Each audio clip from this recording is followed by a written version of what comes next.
Seguimos en el marco del 31º Congreso de Medicina General de la República Argentina en la ciudad de Bariloche, dialogando en este caso con la profesora de Filosofía de la Universidad Nacional del Comahue, Susana Paponi. Gracias, Susana, por estos minutos. ¿Cuál era tu expectativa al venir a un Congreso de Salud? ¿Y con qué te encontraste? ¿Qué es lo que nos puedes decir al respecto? Bueno, ante todo, gracias por la posibilidad de comentar algo acerca de esto. Bueno, la verdad es que siento que fui amablemente invitada para aportar algo que en rigor de verdad tiene que ver con investigaciones, con mi trabajo de investigación desde hace unos cuantos años, que es esta idea acerca de los vínculos y de la singularidad en las formas de relación en la actualidad, que sin ninguna duda son bien diferentes de lo que eran hace 20 o 30 años atrás. Bueno, la expectativa era más que nada aprender, porque mayoritariamente se trata de un campo de saber, de la medicina y de toda la práctica de salud. Soy usuaria, digamos, entre comillas. Además muy complejo, ¿no? Además absolutamente complejo. Y por otro lado me empezó a entusiasmar muchísimo porque veía que se acercaban cantidades de trabajos desde distintas áreas, de distintas modalidades de pensamiento y sobre todo desde distintas formas de prácticas de salud, no solo de centros de salud hospitalarios, sino de prácticas, no sé, vecinales, comunitarias, etcétera, etcétera. Sí, muchísimas perspectivas y muy disímiles. Sí, muy interesante eso. Genera un poco de ansiedad porque, bueno, indiscutiblemente no se puede asistir a gran parte de la cantidad de propuestas que hay, porque es como muchísimo en varias sedes. La verdad que es un mega evento y felicito la posibilidad de hacerlo realmente. Y por otro lado, me obligó a pensar mucho más puntualmente la cuestión que tiene que ver, como digo, con mi investigación, pero más relativo a salud, para hacer un planteo que tuviera que ver con el esquema de pensamiento, con el objetivo, digamos, del Congreso.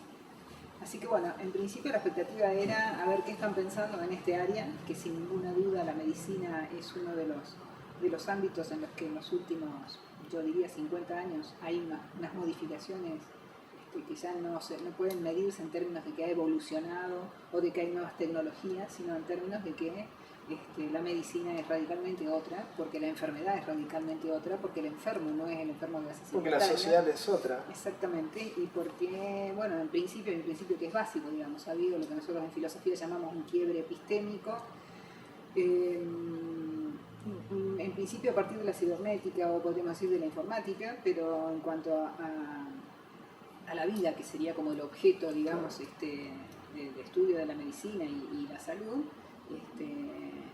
la vida ya no consiste en organismos que cumplen funciones en relación con otros organismos, sino en información. A partir del código del ADN, digamos, de la decodificación del ADN, claramente vida ha dejado de ser organismos que cumplen función, sino que es organización de datos, es información. Por lo tanto, indiscutiblemente esto incide en la forma de mirada médica sobre la enfermedad, incide en la construcción de nuevas enfermedades y por lo tanto en la construcción de nuevos conceptos de salud o de nuevas formas de, incluso diría yo, hasta de consumir salud o consumir enfermedad, ¿no? Porque también hay como una,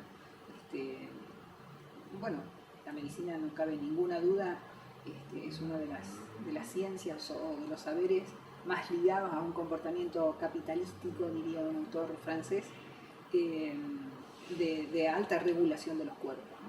La medicina es un ejercicio de poder sobre los cuerpos. Es un negocio vinculado al cuerpo. Bueno, para también decirlo, es un negocio, además. Pero quiere decir, como práctica médica, pero digamos, hay de las dos cosas, ¿no? Porque por otro lado hay una cuestión en lo que vos señalás respecto de lo económico, donde la práctica de la salud ligada directamente a lo que llamamos farmacopea o a la industria farmacológica, indiscutiblemente es una gran empresa. Una gran empresa que además produce gigantescos dividendos y obliga a determinadas investigaciones, ¿no? Es decir, es como una gran máquina que va produciendo líneas y líneas de fuga y líneas de pensamiento y se instalan modalidades que generan lo que a nosotros nos interesa en el campo de la filosofía analizar, que es precisamente el control social sobre los cuerpos, ¿no? Es decir, la indicación y la incitación a que los cuerpos, digamos, se comporten de X manera o deban ser inducidos a comportarse de X maneras. Esto en las prácticas de los últimos años lo vemos muy claramente cuando bueno, cualquiera habla acerca de, no sé, de las dietas que funcionan mejor. De las dietas no estoy hablando de la dieta para adelgazar, estoy hablando de la dieta alimentaria en términos de qué alimentos consumimos, qué se debe consumir, qué se debe hacer, si hay que, no sé, consumir X alimentos u otros no. Y se van generando como guetos, digamos, ¿no? De saberes. De saberes y de imposiciones de saberes, más que de saberes, ¿no? De imposiciones Por otro lado, a su vez, se va clasificando y desclasificando la sociedad por grupos. No sé, hace unos cuantos años atrás, esto digo, no es que la medicina se impone sobre, sino que es toda una práctica que genera modalidades que terminan siendo más genéricas, pero decía, hace unos cuantos años atrás, bueno, había un mundo vegetariano, ¿no? O sea, había gente, pero bueno, ahora el mundo vegetariano en realidad está abierto en un abanico de cantidades de pequeños subgrupos, que a su vez está presente eso en, por ejemplo, uno saca un pasaje para hacer un viaje, creo que en terrestre, pero básicamente estoy hablando de pasajes aéreos, y podés elegir el menú, digamos, del vuelo, ¿no? Cuando estás en el vuelo de larga distancia. Y es infinita la clasificación de dietas que podés pedir, ¿no? Del menú light, del menú no sé qué. Bueno, todo eso tiene que ver con una mirada médica que va dando, digamos, en base a algo que se llama ciencia médica y paramédica, bueno, ordenamientos acerca de qué se concibe como salud, al menos desde el punto de vista de lo que se ingiere. Pero por otro lado es una ciencia y una práctica que incide, no sé, en lo que conocemos ahora como prácticas deportivas, como la cantidad de horas que hay que caminar por semana, etcétera, etcétera. Sí, está presente en muchos ámbitos de la vida. Eso estoy usando como ejemplo para graficar lo que quería decir hace un rato, como una práctica que produce claramente, o sea que es una práctica de control social y que produce, incita a determinados comportamientos, en fin, y se van generando por ese camino nuevas enfermedades que a su vez hay que volver a controlar o volver a planificar sobre ellas o volver a...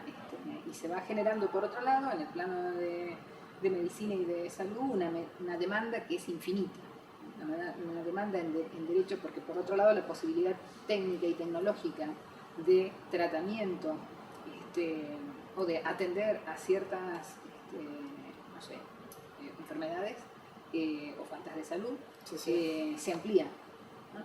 La medicina tiene hoy a la mano cantidades de elementos, ya sean químicos, ya sean físicos, o sea, exclusivamente tecnológicos, bueno, aunque lo químico también puede ser tecnológico, con los que no contaba hace 30 años atrás, ¿no? Es decir, un tratamiento de fertilización asistida, por ejemplo. Y deviene rápidamente un espacio de justicia, en el sentido de se reclama el derecho a la posibilidad, digamos, de que las obras sociales paguen esto, ¿no? O sea, digo, no es poca cosa lo que estamos llamando o lo que es el campo de la medicina y de la salud en esta etapa, digamos, que nos toca vivir, en este presente que nos toca vivir. Y que entonces ahí encontrarse con una importante cantidad de gente que está pensando la medicina en términos de lo relacional, está pensando la medicina en términos de escuchar, oír otros saberes, de plantearse otras posibilidades de concebir lo que es salud y lo que es enfermedad, y de no imponer pautas de salud o pautas de enfermedad, a mí me parece sumamente desafiante y sumamente interesante. Susana, en relación a lo que estabas planteando aquí en la charla, en el Congreso, ¿por qué hacer hincapié en el sujeto a la hora de pensar la salud? Bueno, yo me inclino por ir abandonando, ya habría que abandonarlo totalmente, la noción de sujeto, que remite a una forma de concebir lo humano, a una forma de subjetivación que fue propia del siglo XVII, por ejemplo, ¿no? Pero digamos, pervive, seguimos pensando o seguimos en el cotidiano, se sigue hablando de sujeto, de individuo, etcétera, etcétera. Nosotros más bien estamos pensando en formas de procesos de subjetivación y de modos de subjetivación, es decir, de modos de ser o modos de existencia que no responden a una definición del sujeto racional o del individuo, por caso responsable ante la ley, sino, o individuo como constituido como una esencia, digamos, que sin la cual no podríamos pensar lo humano. Más bien estamos pensando en identidades móviles, en modificaciones constantes de eso que llamamos subjetividad, y lo vemos en la práctica cotidiana en la misma medida en que las personas debemos hacer adaptaciones o modificaciones constantes, porque bueno, vivimos en una época en lo que nosotros llamamos una experiencia de la cultura, en la que no nos experimentamos a nosotros mismos como sabiendo qué hay que hacer o sabiendo cómo pararnos en este mundo, porque ni los saberes perviven, o sea, se mantienen a lo largo del tiempo, sí, va mutando, ni, exactamente, ni la realidad es algo estático, digamos. Sí, sí, sí. Entonces, en esa modificación, ergo, eso también quiere decir que lo que llamamos sujeto, o sea, lo que las personas nos modificamos incluso imperceptiblemente. Tendemos, hasta por una cuestión de angustia existencial, quizá a pensar el mundo en clave sería un muy estática. buen alumno de filosofía. Perfecto. Sí, la filosofía fue inventada precisamente para calmar esa angustia.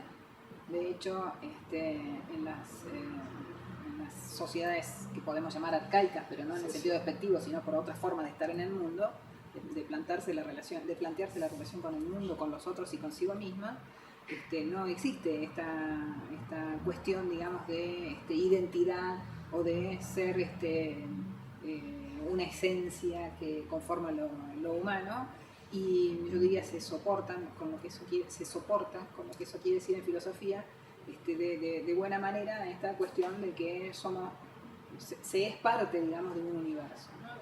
Solamente es Occidente el que no pudo soportar esta cuestión de ser un exiliado, ¿no? O esa angustia a la que vos haces referencia, y fue a lo largo del tiempo poniéndole distintos nombres, digamos, y exigiendo lo uno y lo mismo, ¿no? Quiero decir que una identidad, una forma de ser idéntica a sí misma, que no acepta esta cuestión de que ni sabemos quiénes somos, ni de dónde venimos, ni a dónde vamos, ni qué estamos haciendo aquí, digamos, ¿no? Claro. Entonces todos esos discursos que aseveran esas identidades son falsos. Sí, son ficciones, realidad son ficciones, pero el problema no es que sean ficciones, porque finalmente todo es ficción. El problema es haber creído o exigir que sean verdades absolutas. Ese es el drama de Occidente, digamos, ¿no? Y la medicina, más de 4 veces, tiene ese comportamiento sobre los individuos, ¿no? La medicina occidental se ha instalado como la verdad científica sobre los cuerpos. Hoy la medicina, por ejemplo, afronta problemas, decíamos hace un momento que ni los médicos son los mismos médicos de hace tiempo, ni la medicina es la misma, ni la enfermedad es la misma, ¿no? Hoy la verdad es que en plena época de sociedad del conocimiento, sociedad informática o sociedad de la información, prácticamente se está afrontando esta cuestión de que la medicina se las tiene que ver en un ámbito en el que no hay enfermo materialmente, sino que lo que hay son imágenes de enfermedad.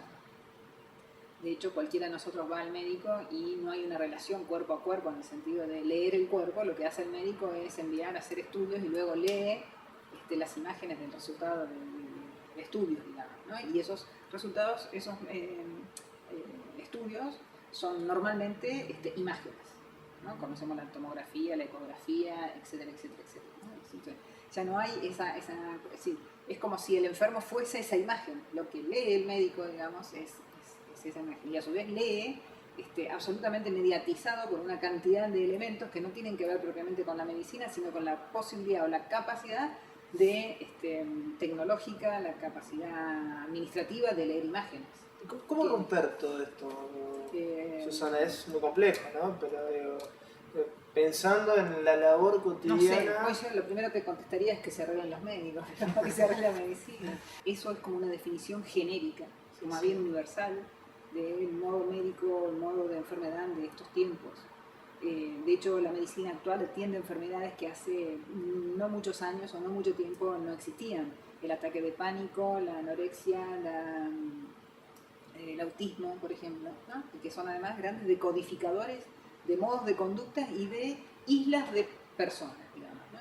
Acotadas a una cierta observación médica. Por lo tanto, se generaron prácticas diferentes, ¿no? Para mí, que trabajo desde el punto de vista filosófico y no médico, mi investigación tiene que ver, digamos, con cómo es esto, cómo ocurre esto, pensar cómo ocurren cómo emergen estos acontecimientos. Si algo se puede decir es que habría que trabajar y mucho en percibir formas de relación de los unos con los otros que no nos lleven como resultado a esas líneas de muerte que son ese tipo de enfermedades. En todo caso, dejar que los cuerpos se enfermen por envejecimiento, por ejemplo, cosa que ahora es muy difícil, sobre todo porque la medicina hoy tiene dos grandes problemas, la salud y la enfermedad, porque tanto la salud como la enfermedad incitan al discurso médico, digamos. De hecho, conocemos infinidades de casos de personas muy mayores, vaya a saber qué quiere decir hoy en día muy mayor, ¿no? Pero de todas maneras, personas muy mayores que están bajo cierto ensañamiento, se dice en médico, en términos de que hay tecnología para respirador, para esto, para aquello. Pero bueno, ahí no hay vida en rigor de verdad, o por lo menos no hay calidad de vida, o lo que la medicina llama calidad de vida. Sin embargo, la medicina tiene la tecnología a mano para, no sé si tratar, pero sí para abordar eso, digamos. Entonces, finalmente, cantidades de personas de muchos años que mueren, no sé, después de larga temporada de terapia intensiva, completamente entubados, por ejemplo, y la respuesta el día que mueren es: hicimos todo lo posible. Y quizá ahí la respuesta a tu pregunta sería: ¿y si nos dejamos morir? O sea, como hay que morir, no, bueno, como hay que morir. Si dejamos de intervenir la muerte, bueno, si dejamos que... A ver, no estoy diciendo matar a nadie, ni estoy diciendo no intervenir cuando hay que intervenir, digamos. Lo que estoy diciendo es: ¿qué es esto de supuestamente alargar vida cuando lo que está aconteciendo en determinadas circunstancias es que solo hay aparatología? Claro, pero no hay que perder de vista que en esa franja digamos, hay un negocio muy importante de la industria médica, ¿no?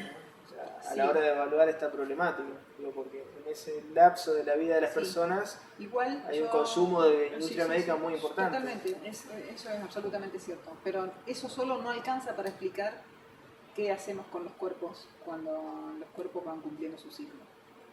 No es solo una cuestión de comercio. No. Y en todo caso, la pregunta desde el punto de vista filosófico sería, bueno, ¿cómo es que se hace posible que esto sea comerciable? ¿no? ¿Para qué sirve el comercio de los cuerpos en esa instancia? Y entonces te podés remitir a cantidades de cuestiones que sí, digo, si lo pensamos exclusivamente en términos de mercado, ya todos sabemos lo que pasa con eso y cómo se incita. Estamos ahí a 2 días de que se logre la legalización, creo que se dice, del aceite de cannabis para el tratamiento, qué sé yo.